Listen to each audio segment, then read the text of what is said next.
All right, so we're at one of the projects that we just finished up here a week or so back, and it's really nice. I mean, the paver and the fire pit and the walk from that. And Liz, this is your design, and why don't you talk about why you did what you did?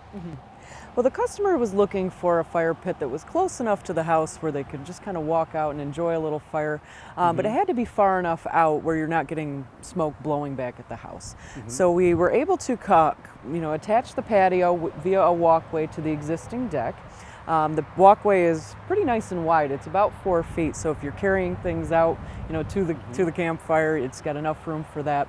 And then the design of the patio is a circle to kind of mimic the fire pit, and it kind of radiates out from that. And of course, one of the nice things about being round is you can sit anywhere around this, and if anybody's ever been around a campfire, you get a little bit of breeze, you get smoke in your face, so you can move around, which is really nice. Yep. So if you're on one side of it and you need to move the chairs to the other side, you can go ahead and do that.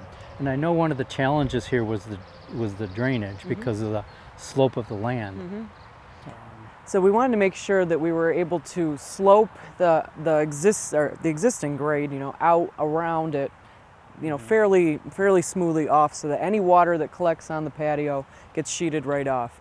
And what's really important is this morning we had quite a big thunderstorm, and there was a lot of water here, and as you can see, the patio is completely dry. Right out. So it just drained right off. So the sheets off this way, it sheets off that way, and works real well. Yeah, we were able to build the lawn up a little bit around the sides of it just to meet that existing grade, and we amended the planting bed to kind of come up to the patio too. So we'll soon be adding a lot of annuals in here to give it that summer color. And I understand that especially this one corner, it had to really get built up quite a bit. Yeah. And it's hard to see.